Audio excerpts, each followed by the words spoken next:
Hello, and welcome back to the Mid-Am podcast. Today we are joined by, I would say, Mid-Am royalty, uh, Kim Dinh, who is the 2023 U.S. Women's Mid-Am champion, USGA Mid-Am top dog. And we are super excited to have her on the pod to talk about what it's like to be literally the best mid-am in the country. So, Kim, thank you so much for joining us today. Yeah, thanks for having me. Excited to be on. So, looking forward Awesome. to the great conversation. For sure.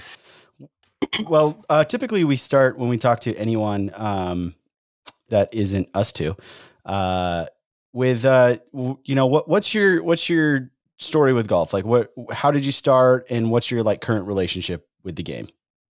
Yeah, so started playing when I was 7. My dad started playing when he was about 40.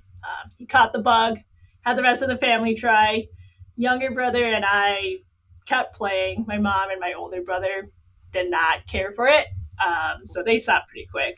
And then so played. That's what we would spend our summers doing. Drop us off at the golf course, spend all day out at the golf course, sort of thing.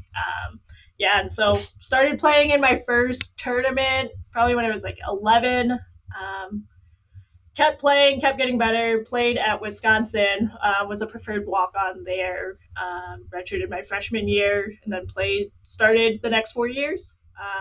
Was pretty burned out from golf by then, spending so much time on it. And so between all of that, didn't play whole lot competitive golf for the next 5 years while I was in grad school. Played a couple club events, club tournaments, but mostly played recreationally every 2-3 weeks with friends, but mostly just for fun. And then finished up my PhD in 2020. Was going to travel a ton, before I started working. But it was COVID, so couldn't travel, so picked up the clubs and entered my state Mid-Am, the Michigan Mid-Am, a little bit on a lark to see what happened. I wasn't doing anything. Won that. So completely unexpected. And so played all summer and just caught the bug. Forgot that, enjoying the competition is a lot of fun. It's funny. We interviewed a friend of ours who's in Southern California, who's like a club builder and stuff, but he didn't play golf for 18 years because he lived in London and was just really difficult. And he was telling us, he's a very good player. And he was telling us that his second round out, after he kind of decided, yeah, I think I'm going to pick up the sticks again. He went out and shot 75.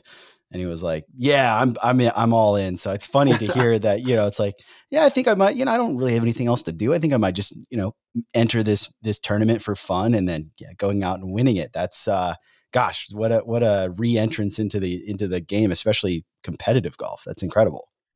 Yeah. It got the juices flowing, and I definitely had forgotten what, that those nerves, that excitement had felt like. And that first 4-footer I had on the first day was like a lot more nerves than I remember and a lot harder than I remember them being. But that's gotten better now. A little more tournament tested. Yeah, I think that's funny.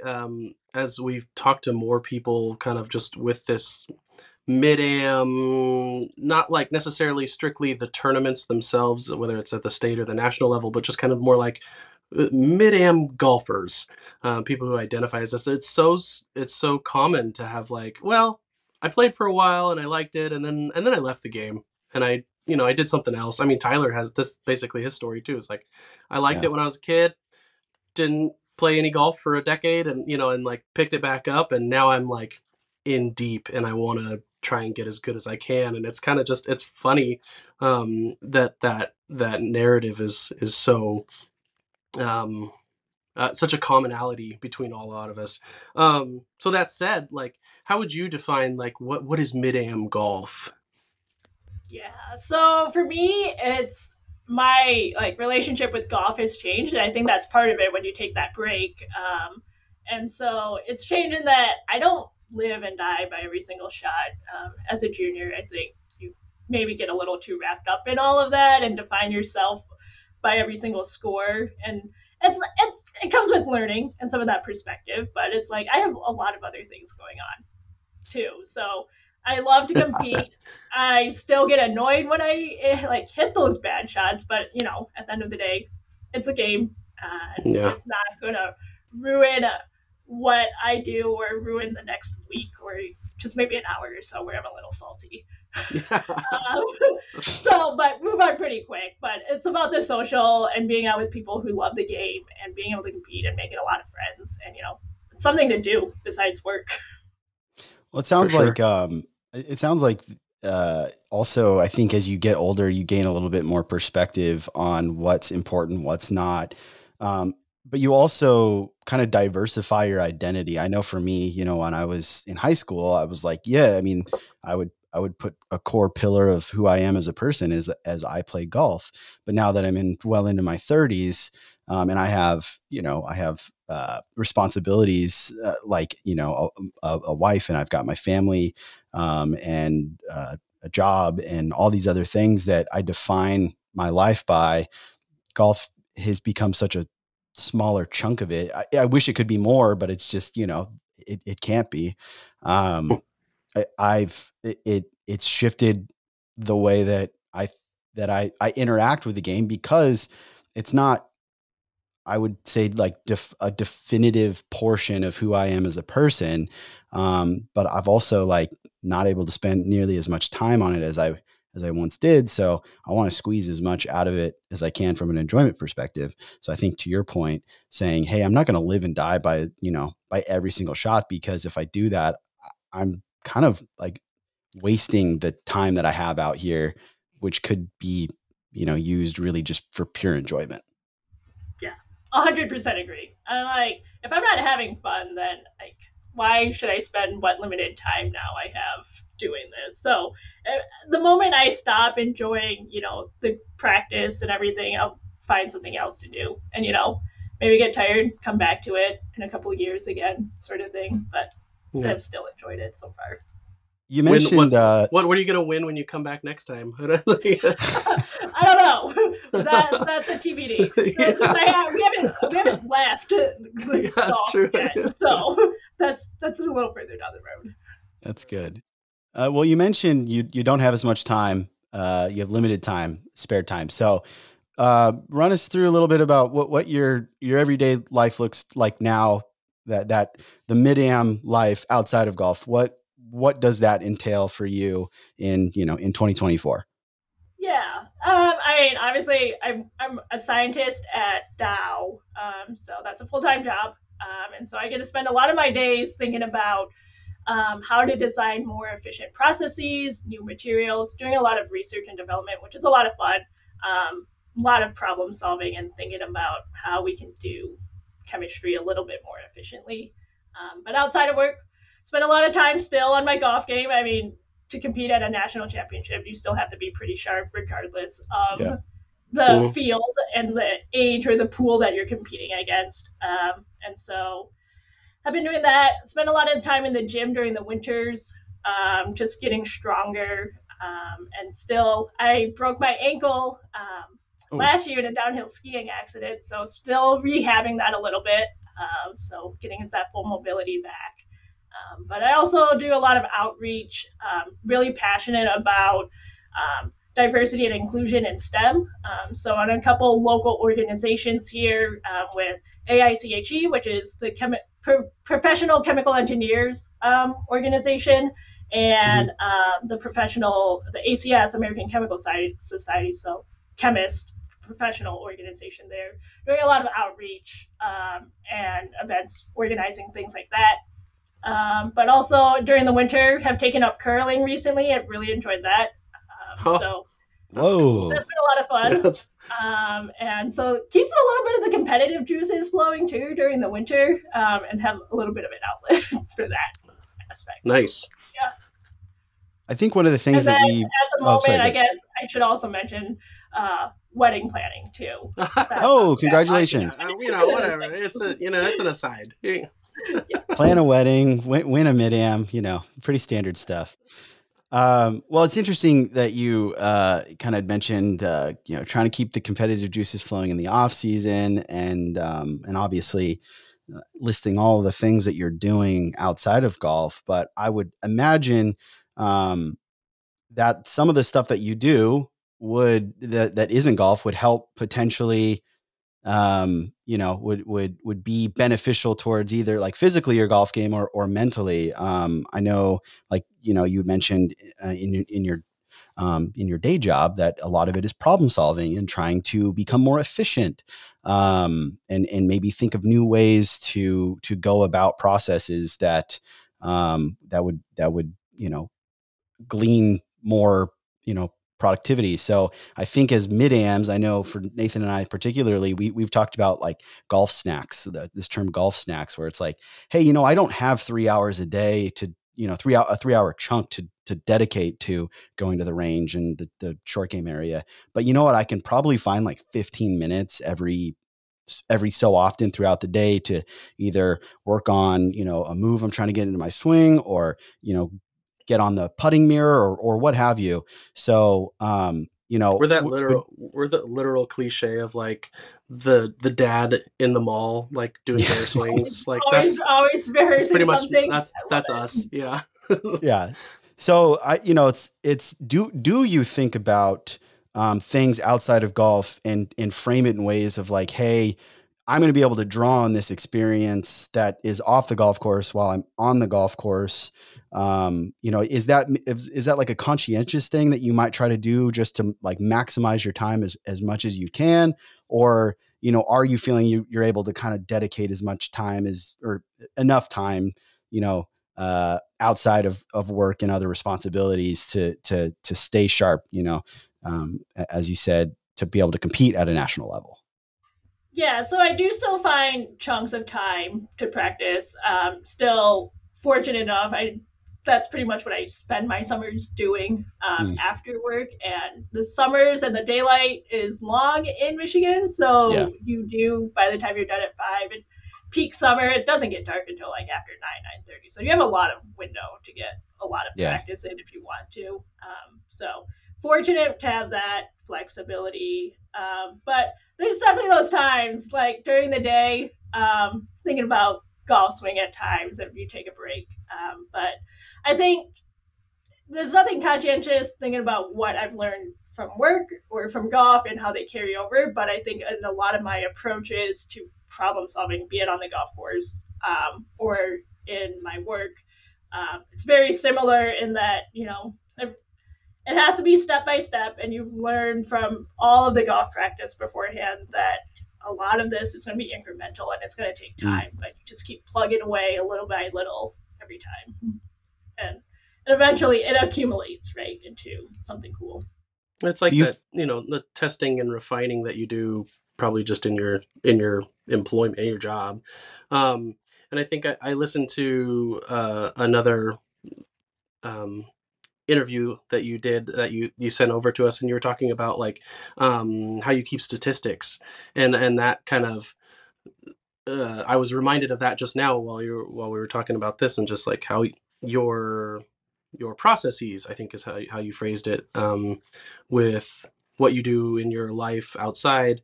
You see the similarities in behaviors and stuff with how you approach golf, and how you maintain statistics and let that affect your game and your practice and things like that.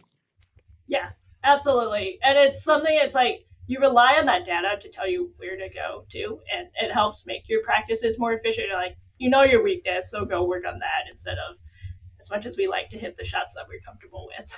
Hmm. Do you feel like you've become more like efficient and a better decision maker as like you've advanced throughout schooling and career in your career, specifically in your field of chemistry? Do you, if you step back, do you see like a marketed like increase in proficiency in those skills, that you could potentially attribute to things outside of golf, or is it more, or maybe it's the other way around, that you feel that the way that you approach golf, has kind of helped shape the way that maybe you approach things when you're at the office? I think there's a little bit of both that goes both ways.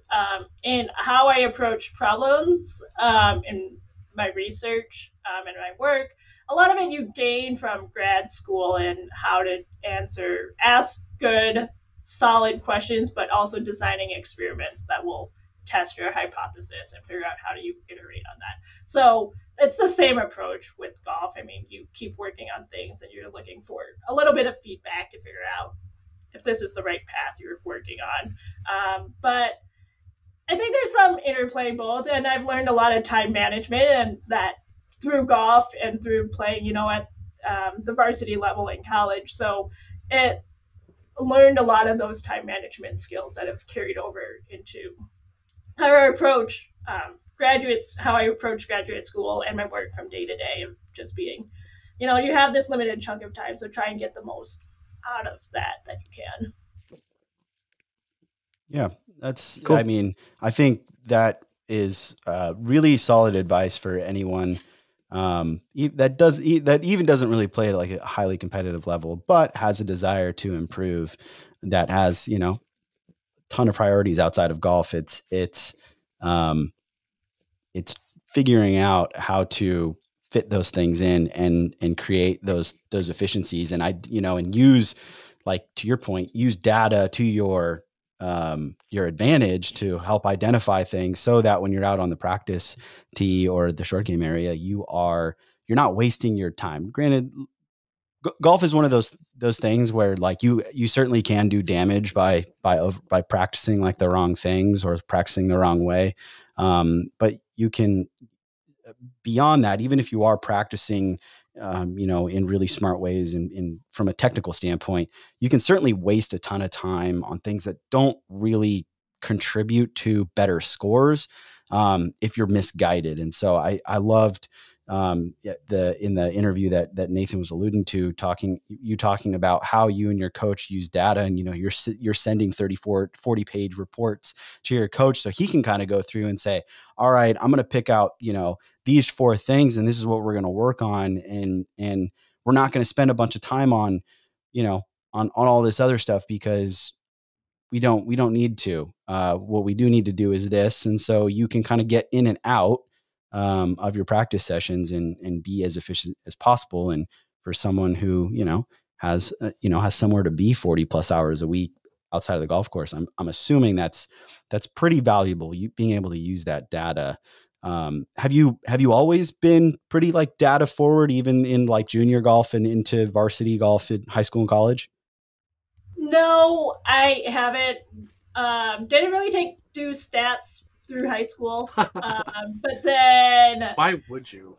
yeah, I was still new to golf and still quote unquote new to golf, and learning how to play it at a really high level. And then in college we had to take stats, or coaches required us to, and saw some of the value out of that. But what really got me into more of the stats and being more diligent about it, ever since I started picking it up again since COVID, was that the strokes gained is, I think, very insightful and gives you a better sense of where you need to work on, and it's a little bit more obvious, because like you said, I can hit all the fairways I can all day, but it doesn't necessarily help you all that much if you're hitting it shorter, and being a little longer can be beneficial, right?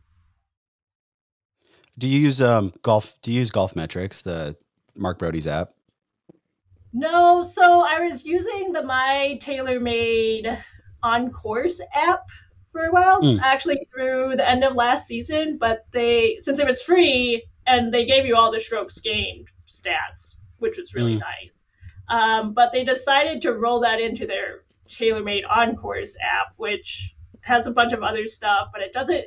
I was messing around with it last month, and it doesn't seem to be as good as their original app, and so they decommissioned the original app. So on the search for a new golf stats app at the moment. So not sponsored, but I've used the Golf Metrics app. It's a paid app. You do have to pay for it, but it is by Mark Brody, who obviously developed strokes gained. So it requires you to track the club and the type of shot that you hit on essentially every shot. But I found it's pretty easy on the scorecard to just kind of jot it down as you're working and then just enter it in after the fact. But I mean, it gives you, talk about those like 30, 40 page, analytics. It gives you all of that data, by shot type, by distance within each shot type. And you can, get, 5-round averages, 10-round averages, whatever, as much as you want. So, I would, as someone who's used it and paid for the app, I would suggest taking a look at it, because it is, I mean, it's from the man himself. So, pretty solid.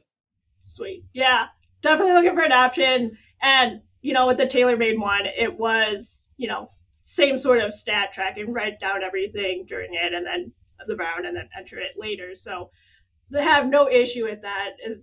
I was impressed by how much they gave away for free. And so we'll probably have to pay for an app this year. Hey, Tyler here. Just wanted to quickly interrupt to thank the sponsor of this week's episode of the Mid-Am podcast. And that is the Golf Box. Practicing with consistent setup and physical feedback is the best way to improve quickly. And the Golf Box provides the perfect station to do just that.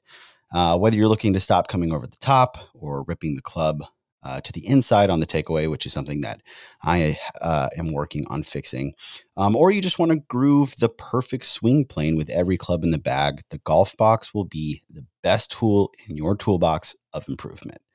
And the box isn't just for the long game either. You can take it to the practice green to groove a consistent putting arc and the length of your stroke using the included tees and pre-punched holes in the box. Personally, I love the ruler marks and the center line on the box. It helps me get my feet set up and my ball position set up consistently for every single shot, so that I can groove a more consistent setup as a whole. The team at the Golf Box has also put together an extensive array of instructional content to show you how to get the most out of your golf box. So be sure to check them out by visiting their website, www.thegolfbox.com. That's www.thegolfboks.com. And we'll also be sure to drop a link in the show notes. So again, special shout out and thank you so much to the Golf Box for sponsoring this week's episode of the Mid-Am podcast. Back to the interview. All right, we are back. Had some technical difficulties, but again, we had a guest be willing to jump back on with us. So Kim, thank you so much for being flexible and coming and talking to us one more time. Where we had left off was, we kind of wanted to just get kind of an understanding of what your experience was like at the USGA Mid-Am. Like what was it like kind of going into that week, the preparation, and then, from my understanding, it's a lot of golf in a pretty short amount of time. So, most of us, I'd imagine, or you don't practice that sort of like stamina very much. So wondering kind of how you, manage that workload over, a course of, a handful of days, so that you remain sharp and, would eventually go on to win the whole thing. Yeah. So first off, thanks. Happy to be back a second time to answer the questions again. And so, yeah, the USGA, like a Mid-Am event, it's a lot of golf, like you mentioned.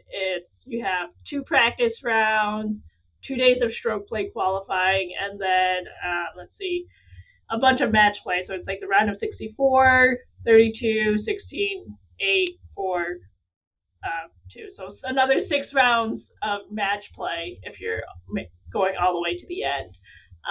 So that week is really, by the time you get there, it's really a lot about energy management and conserving energy. So like the practice rounds, you have 2 days to practice 18 holes if you want. I'll usually do like 9 and 9 and a little bit of practice, but I'm not trying out there. Just get a feel for the course, because as you're out there all week anyway, you're going to see the course tons of times. So you'll be able to make adjustments as you needed. And so yeah, throughout the week again, it's energy management. So like you finish a round, maybe you practice a little, but you're not going to spend hours on the range or anything like that after. Maybe hit a few shots at most, a couple putts, but just find good feelings and take some confidence. And really just once match play starts, it's kind of like a whirlwind, and you really feels like you're just always on the golf course as it is. So yeah, so preparation leading up to it is just making sure you're hydrating, getting a lot of rest as much as you can. Obviously, we all lead busy lives and have jobs and everything, so that doesn't always happen. And then just like I usually focus on short game more and making sure all of that's sharp leading up to it, and just feeling really confident with everything I'm doing. Were you also like having to check in with work while you were playing? Yeah. Wow. So I was so like the practice round days are on a Thursday and Friday. So I'll typically spend half the day working and then half the day practicing and out on the course. The stroke play days are Saturday and Sunday, so don't really have to do much then. And then Monday is one round of match play. And so you'll have time to do some work then. But after that, if you keep winning, you're out there for like back-to-back rounds, so not doing a whole lot. I checked emails a couple times in the evenings, responded to a couple texts and messages, sort of thing. It's a busy time for us with recruiting, so there was a lot going on. Otherwise, sometimes you can unplug a little bit more. But can't say I was doing like a whole lot of like real thought intensive work. But still, it's, could you imagine, could you imagine any of the kids that are going on to compete heavily in like the USAMs and stuff, like, following up with their direct report, after a stroke play round, being like, hey, you know what? I'm going to get that report over to you. I promise. I just had a couple things I had to take care of this morning. And that's, I think that's like the unique aspect of where we all are in our lives, is that even at the height of, I would say, mid-am competition, there are other priorities in your life that you can't 100% abandon. And if that's not, such a great example of everything that we try to juggle, I don't know what is. So that's extremely interesting for me to hear that even with everything that was going on, you're like, you know what? I should probably scan through the inbox just to make sure I'm not missing anything too critical. Hey man, those kids gotta go and record a TikTok or something. You gotta post. That's true. You got just a different kind of work. Yeah. Yeah. It doesn't end, and it's just like at something like a USGA event, you're just gone for so many days. So it's just hard. Eventually, sometimes you feel a little bit like you're behind, so you at least want to know what's going on. Did take me back to the college days where you're traveling all the time and the same sort of thing, but it felt like we even had less time to work. I guess I didn't really think of it that way. I'd imagine that would be some good prep in that, like, I'm playing in, the NCAAs, but I do have finals week coming up. So can't completely abandon coursework. Not always fun. Don't miss it. But here I can choose, and it's less hard deadlines, unlike in college. But at least for the amateurs playing in like the USAM during the summer, they're not usually taking classes. That's true. That's a good point. Was the course, just from a course perspective, was it tougher than tougher setup or tougher course in general than what you had, experienced leading up to that? I mean, was that something that you had to kind of adjust to as well? Or was it really not that stark of a difference of, some of the other like state tournaments that you had been playing? Right. So course setup wise, you expect the USGA to be a championship test. So a little tougher pins, little quicker greens, probably a little longer distance wise. So compared to our state amateur, it's a little longer, but not like overly long. And with the idea that the USGA does play harder tests, usually I'm playing at longer tees, and when I'm practicing in general. And so I didn't find it all that shocking. The biggest adjustment at Stonewall was the greens had tons of undulation, and you rarely do you see that anywhere. So just finding the greens that had a ton of slope and just getting comfortable playing putts with a lot of break, especially those short putts, as much as I could leading up to it. And that was just all I had gathered from some pictures that, the USGA had posted online of a course tour. So it's not like I had seen the course ahead of time. So it's just making sure you're sharp and trusting everything that you practice beforehand. And then, if you see something unexpected, adjust and figure out in the practice rounds how you best play it with it and roll with the punches too. I was going to ask, how is that? Do you do something specific for prepping for, like, say, venues or courses that you've not played before? Like, do you hop onto like Google Maps and do the whole Decade app thing, or do you just kind of, like you said, just look at some pictures and kind of suss it out, or do you have strategies that you like to utilize for that? Yeah, so I don't look a whole lot at pictures. I'll flip through the pictures just to see what's in store. I find that the practice rounds give me a lot of confidence in just seeing it in person. I don't do a great job of visualization of saying, like, having a yardage book in front of you and figuring it out. Because for me, a lot of the things will seem a lot harder looking at these pictures than they are actually when you get out on the course. Gotcha. At least for me. So yeah, I'll look at a lot of course setup and yardages just to see what I should expect, and maybe clubs I could maybe expect to hit based on average drives. Since, like, I know the US Open, they have the course setup already online and it's going to play long. So it's been a lot of woods and hybrids focus and making sure I can hit those really consistently in the months leading up to that. Yeah, absolutely. One thing you mentioned earlier too, you were just saying, like, you just try and stay as hydrated as possible on those long days, and something Tyler and I have been just recently talking about and seeing the impact in our game is, like, eating and fueling yourself appropriately while on the course.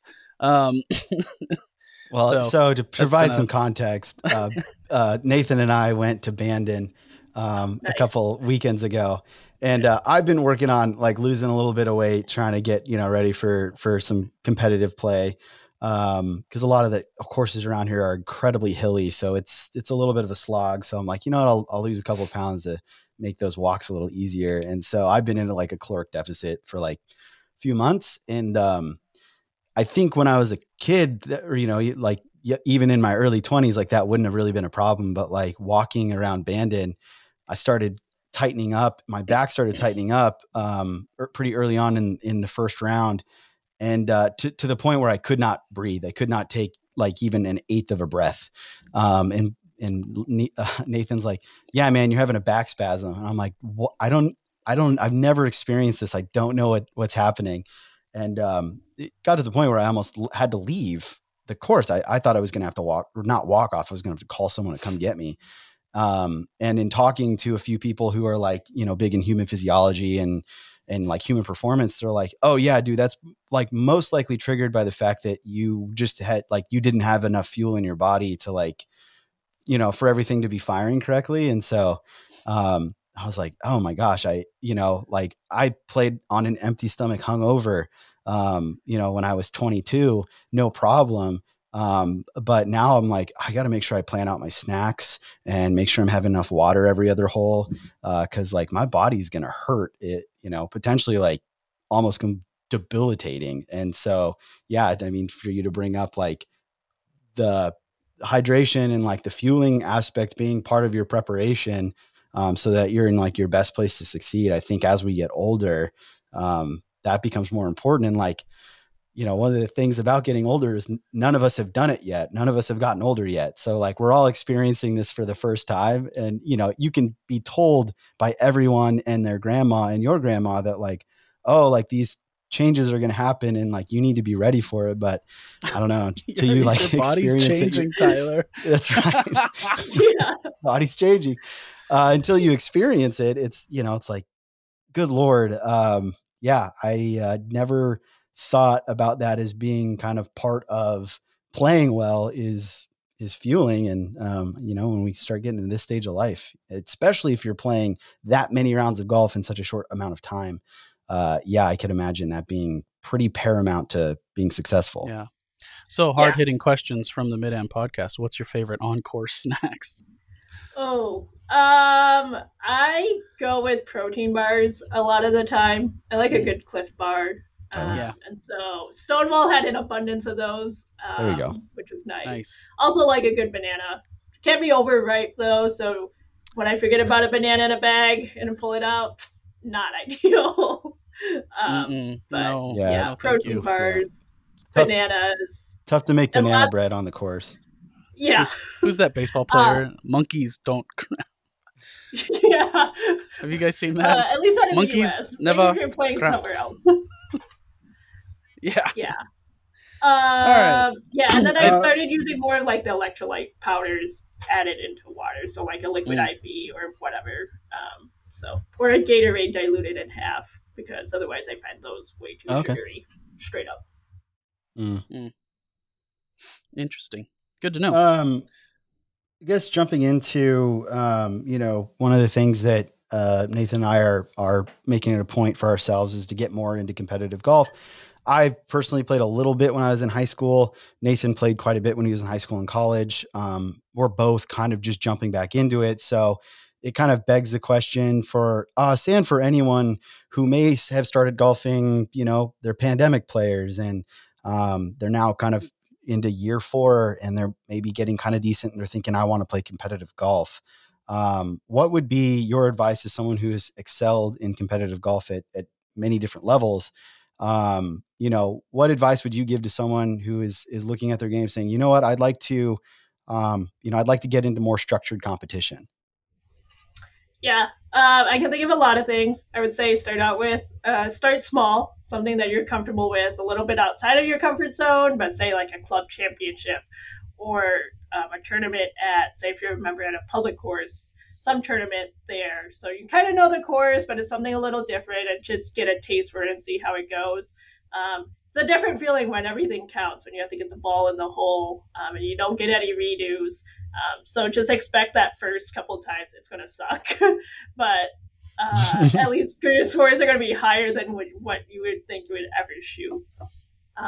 So just keep that in mind, manage your expectations, go in without any expectations, and nerves are going to be part of it. They never go away. It means you care. But just managing it, taking a deep breath and going out and playing, but enjoy the experience as well. So if you like that, then try like a little more of a city event or a regional event or a state amateur event and just keep building on there and building confidence as you go, as you enjoy it. And then, you can keep testing your game at higher and higher levels. I know you'd mentioned expectations, and it's important to understand, your capabilities. When you decided to jump into the state am after being, away from competitive golf for a fair amount of time, did you go into that with any major expectations, or was it just like, hey, I just want to try to get out there and play?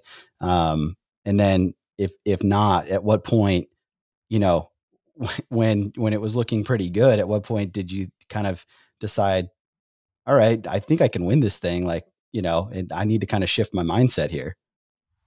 Yeah. So the Michigan Mid-Am was the first thing I played at the state level in a long time. That one I went into without any expectations. I'd practiced a little bit, but I hadn't played real serious tournament golf in a long time, so I didn't know. So went in without any expectations, see what happened, and had a lot of nerves, was feeling real rusty, but played just well enough that to win. So then had that whole summer really to practice and play. And so we got to the Michigan Am or State Am later that summer. I had a lot of confidence, but really went in without any expectations again. So I was just going to do this probably for a summer, see what happens. Just went out and played and see what would happen. Got to the semifinals that year. So that was the second time I had done that. Revealed some holes in the game, which not surprised by after the break.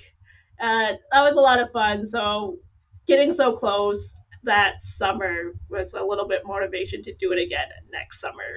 And so, yeah, still went in with like a lot of confidence, but wasn't thinking too much about winning and just really tried to focus on just play as well and hit the shot in front of you as well as you can and just keep doing that one by one. And so, in terms of managing expectations, I mean, in 2022, kind of lost sight of that and put a little too much pressure on myself. Thinking, okay, I won once, of course I can win again. But winning's not easy, and you're going to get punched in the face usually when you you expect to win like that. So yeah, played with an attitude of a lot of gratitude last year, and again, just hitting as good of a shot as I could. And that expectation of you have the confidence and belief you can win, but not expecting to win. It's that fine balance. Will take you a long way. Yeah, I'd imagine that's somewhat difficult to find that balance, and it's probably a moving goalpost. It's like you need to feel as though you could go out there and win to win. Probably no, I mean it's unlikely that you're going to go in and accidentally stumble into winning. I mean, you kind of did with that first mid-am, but I mean, at a certain point, probably down the line while you were playing, there was I would imagine a point in your mind where it shifted to be like, hey, I'm playing very well. I think I can close this thing out. And then, you kind of go forward with that mindset of confidence. But like, yeah, if you put too much pressure on yourself, you're thinking about the end result too early, and it's very difficult to stay in the moment, which everything that we've read recently and experienced to a certain extent, it's like, hey, if you're not, man, like you said, looking at the shot that's in front of you and not being really all you care about in the moment, it's very difficult to string, good shots together to garner a good score. So, how,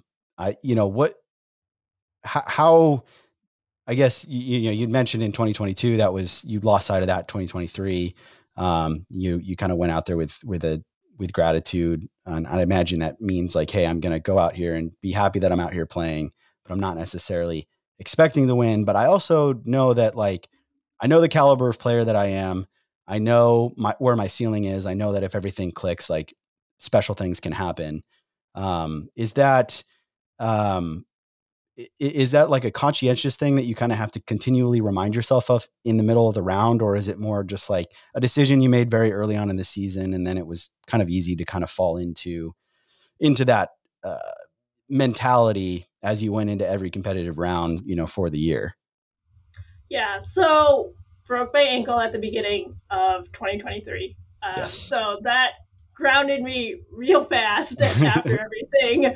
And so I wasn't out of a boot until the end of March, maybe mid-April. So I wasn't playing like a full round of golf, walking until the mid-May. And my first couple of tournaments I wanted to play in were at the end of May, beginning of June. So went into those first couple like zero expectations, thought, okay, it's in a decent shape, but I don't know what's going to happen. Still rehabbing and everything. So it was just, at that point, it was just like, I was just playing, still had my moments of like, you hit a bad shot, you miss a putt or whatever. But really just appreciating playing and, soaking in every moment and, appreciating every moment of the round and being out there. And, that it took me back to like when I played in 2020, 2021 of just like playing, don't worry about expectations or pressure. So I kind of just took that attitude going forward. So yeah, worked out really well in my favor, practice hard, appreciate the grind, but yeah, and just enjoy every moment that you're out on the course. Because at least for us, I mean, I'm using vacation time to play. So if I'm not having fun out on the course, then I think there's better use of my vacation time as well. Yeah. It becomes fiscally irresponsible to have a bad attitude. Yeah. It sounds like, I mean, you were fortunate at certain events kind of forced your hand into more of like this place of neutrality, where, it's like, well, I don't have any expectations. And not just because like you hadn't done much, but just because, that your circumstances, whatever, kind of forced you into that place. But I think, that's probably where the best golf comes from anyway.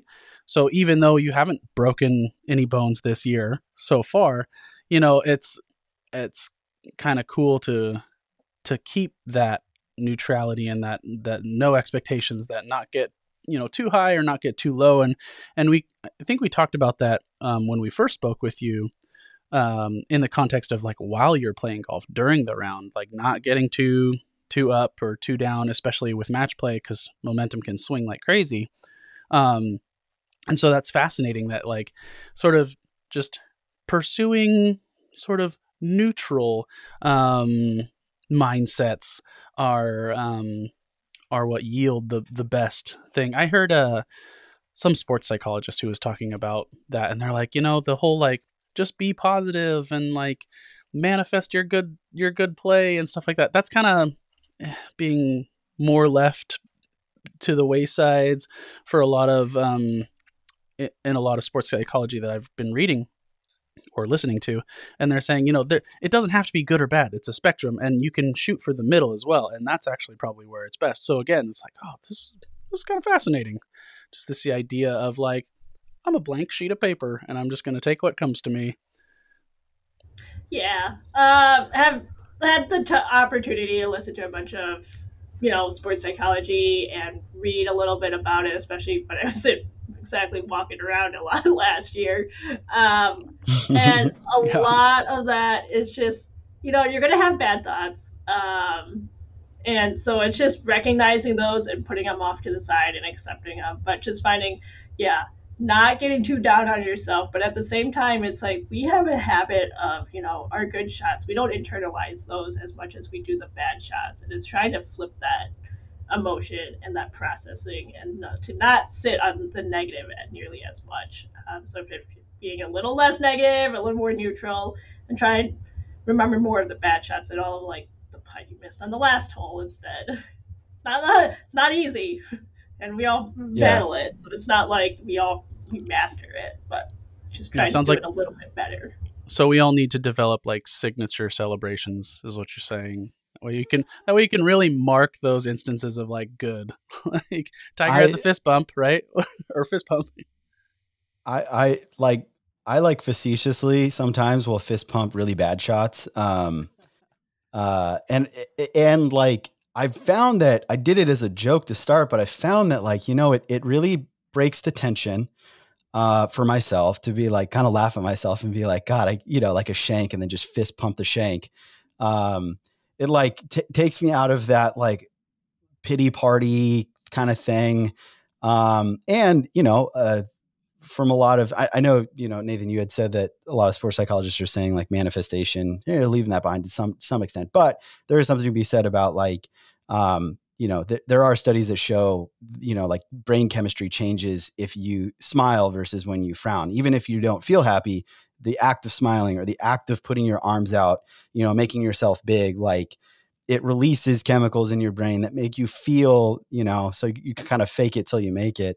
I think there is something to be said about like, even in those moments where maybe you didn't hit your best shot, I'm not saying go out and, fist pump every 3-footer that you miss, but it's like, maybe, or the ones you try to find some sort of like neutral response. And for me, that's like overcorrecting and try to have a positive response to it. To like, just prevent yourself from getting into that negative, like headspace. I found it like oddly effective sometimes. And so, I'd imagine that like having that more neutral approach where you're letting things happen to you rather than you feeling like you have to go out and make things happen. I think that's what people say, or that's what people mean when they mean like, oh, they were really patient on the golf course. They didn't force anything. And obviously there's like mechanical, physical aspects of that, of like, picking your target lines and making sure you're not trying to like draw something into something you shouldn't draw or whatever. But I think the other part of it is just like being so neutral that like you're not chasing any sort of high. You're really just trying to like not get excited at all one way or the other, whether it's like excitement or anxiety because of a bad shot or excitement because of a good shot. It's like, no, just like par every hole and you're probably going to like do pretty well, especially at like our level. You don't see a ton of, we were looking at the Oregon Mid-Am qualifiers cause that's coming up in about a month. And like, a 78 got in last year, on one of the qualifying days. It's like, and there was only 2 rounds under par, in the qualifiers. So it's like, you don't have to go out there and make birdies. If you went out there and parred every single hole, you are in the Mid-Am, no problem. And if you par every hole in the Mid-Am, like you're probably finishing top 10. And that's really boring golf. And that's a lot of just like letting stuff happen to you rather than you trying to force the issue. So, like you said, way easier said than done, like very difficult in practice. But if that's something I think we all could learn something from, and it's something that we probably all have to continually remind ourselves on, it's like hygiene. You just have to continually do it, because you can't really solve it. It's just human nature is to be very self-critical, and to try to break out of that or head it off at the pass is difficult. Yeah, you summarized it nicely. It's, you have to figure out what makes you tick, and sometimes like we stay neutral, but if you feed off of some of that positive momentum from hitting a good shot, then ride that and keep it, but just stay in your process and don't do anything. Don't get a whole lot of overconfident firing at a pin that you shouldn't, sort of thing. But feed off of the positive emotions and energy as much as you can as well, but figuring out what makes you tick within all of that. Very cool. Speaking of your like goals and expectations, do you have any competitive goals or let's not even say expectations, but goals for 2024? Yeah, I think the big goal would be make the cut at the US Open. And so, that'd be awesome. If you do that, that'd be cool. I'll be totally happy for the year. Heck yeah. Oh my God. What a dream. Yeah. So, it'll demand a lot, and I'm excited for the challenge. But that's probably the big one. Everything else, would love to win a state am, play a couple rounds, go a little bit deep in USAM, the US Mid-Am sort of things. I haven't fully set schedule yet for the entire summer, especially the first half. So, a little busy. So some of those goals will depend on what I'm playing in too, but the US Open I'm not missing for sure. Oh yeah, of course. That's the perk of winning one of the perks of winning the Mid-Am is you get to go to the big show. That's very exciting. We'll be tuning into that for sure. Actually, that's up in our neck of the woods. No, it's not. No, that's the LPGA Championships up in Washington this year. So the US Open's in Women's US Open? Lancaster Country Club in Lancaster, Pennsylvania. So actually, only like half an hour. Not too far from where you are. The US Mid-Am was last year. It's like an hour and a half from Philadelphia. It got some geographical vibes going. That could be all right. Could be good stuff. One of the go ahead. Go ahead. Okay, I was just gonna say, like, it's been a little while since we first spoke with you, and you kind of told us what you were working on then, as far as like prep and whatnot. And so I was just gonna say, like, hey, has that changed at all? Like, have you started to play more? Have you started to practice more? I mean, as the seasons change and whatnot, because we're definitely kind of like breaking out right now. It's like, hey, we're finally past some of this awful weather. So yeah, it's starting to pick up a little bit where the weather's a little temperamental still. So we've had a few days of like 60s, and then it'll cool off to more like spring, late winter, early spring weather, like in the 40s, lows in the 30s. So then you're not always out of the course. So it's a little bit of both. So I'm going to try to get out like yesterday through tomorrow. Highs are in the 60s, so I'm going to try and get outside and practice a little bit instead of just beating balls on a simulator, sort of thing. So, yeah, definitely focus a little bit more on like the short game and starting to see what it looks like out on the course too. But yeah, it'll pick up more, I'm thinking, in the next week or so. I think the weather looks like hopefully it should be more consistent weather to be outside and without freezing your butt off. Yeah, how do you go about like knocking off the rust essentially? Like you start out, I mean, the logical thing that everybody says is like, oh yeah, start out just back to your basics and kind of iron out setup and things like that. So, you know, as you're getting back into it and you're actually getting outside and seeing the ball fly and getting on the course, like what are you doing intentionally then to kind of like, okay, let's ease into things and let's test and let's see how the game is. So, you know, I'm hitting enough throughout the winter. Like, I've hit more this winter than I usually do, but even in years past, I'm hitting enough where that isn't totally foreign. But yeah, definitely start out with basics totally. If you haven't swung a club in a while and just get a feel for it. That's just kind of going out and playing and expecting to be rusty. So you're not going to make every putt. You're not going to hit things nearly as crisp as you might typically would. And so it's just, for me, the rust comes off. It's just a little bit of practice, you know, hitting shots, seeing shots, going through your routine out on the course.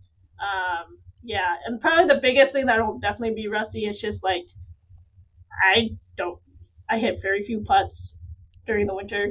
And if anything, it's on a putting mat, so it's very flat. I don't have anything with break or slope. So just reading greens with some intention and understanding how it breaks or not, and seeing those again. Yeah, reading greens on a TrackMan is a little underwhelming. Yeah, absolutely. Well, one of the questions that sorry.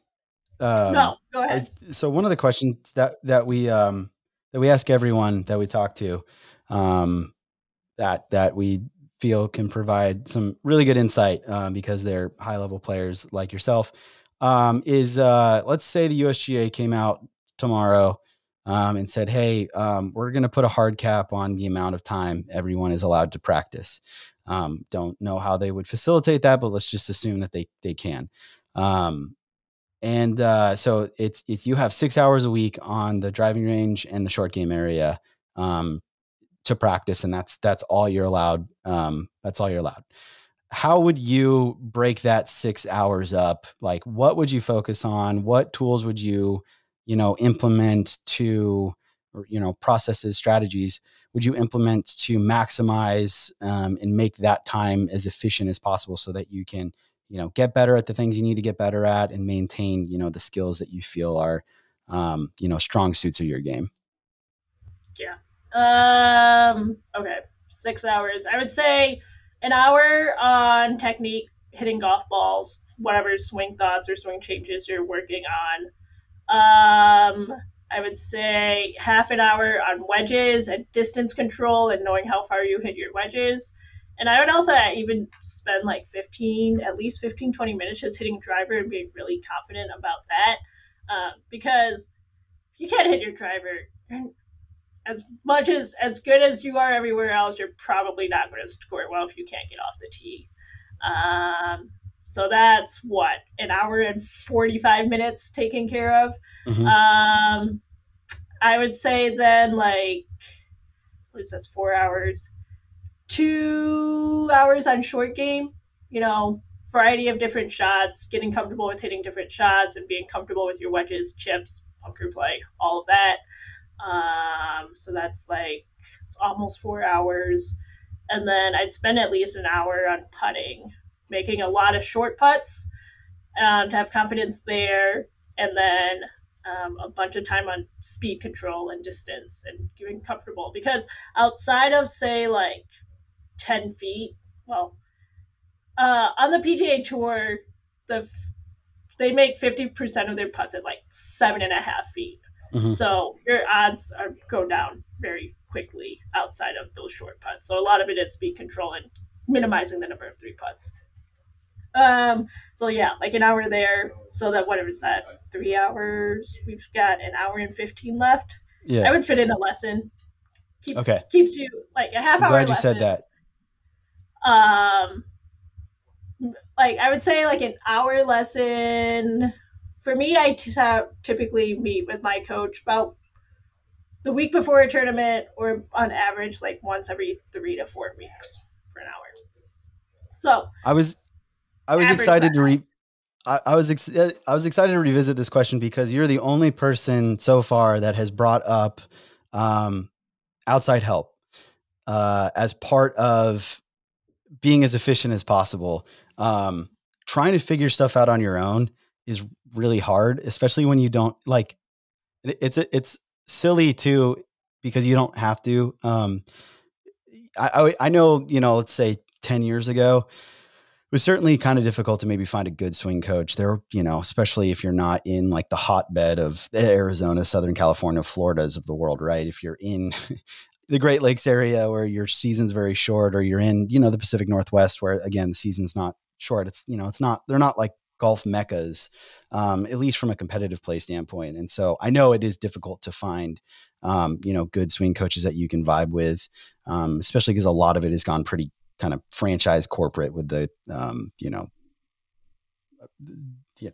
not going to say any names, but it can be difficult to find, a good coach. Now, with the advent of the internet, there are a ton of really good remote lesson options, and from my understanding, I haven't done them personally, but I've talked to a lot of folks that have improved their games greatly, 100% remote, FaceTiming a coach, and sending videos back and forth, and things like that. And so I applaud you, or thank you for bringing that up, because I do think that, like, in this day and age of the internet, if you're super serious about your game, obviously nothing about golf is inexpensive, but if you're very, very serious about your game, like employing outside help, expert help, a second set of eyes to help you identify things that are, that are shortcomings in your mechanics, to help you,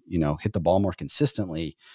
That is one of the easiest ways to be as efficient as possible. So you're not out there having to beat balls for hours and hours and hours trying to find something that, you may just as well be ingraining even more bad habits. And if you take the approach of, it might take 2 good swings to undo 1 bad swing.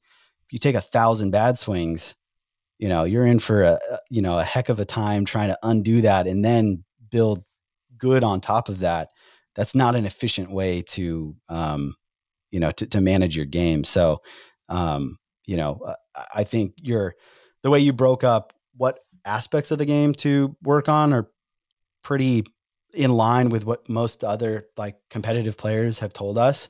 But, to employ a coach, a swing coach, and say like, hey, you're saying you would spend nearly 20% of your time with that person, I think speaks volumes to how important and how useful someone like that can be. So I'm very glad that you brought that up, because that was the one kind of like, oh, wow, that no one said that yet, but that makes so much sense that would be incredibly valuable. So.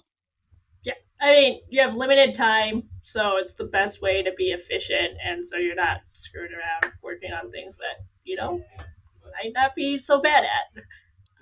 And then stats will help you focus your practice to say, okay, you suck at this. You need to focus on that, but you want to maintain the stuff that you're good at too.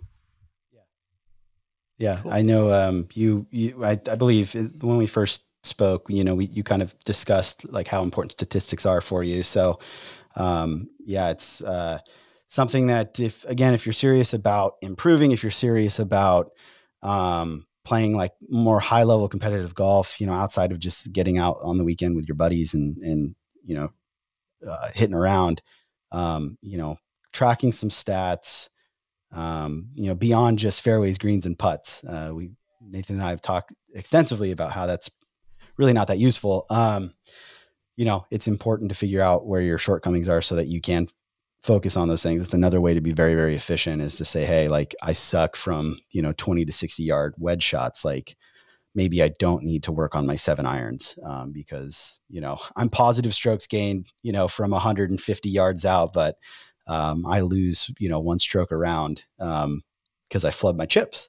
And you can save yourself quite a bit of time and probably a little bit of money by, putting the range balls away and going finding a practice green. So, well, hey, thank you so much again for jumping on with us. It was a pleasure. We've find it so fascinating to be able to talk with folks who have reached levels of golf that we aspire to. And so to be able to talk to someone who has been successful as you are, and, I can say confidently that I've never spoken to someone who's going to play in the US Open. So, we're incredibly grateful for your time.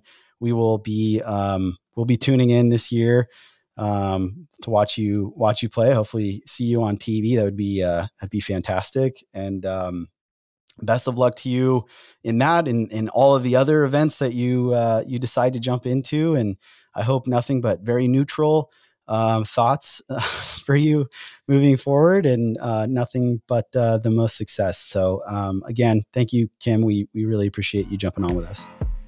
Yeah, thanks for having me. Really enjoyed it. All righty. Thanks.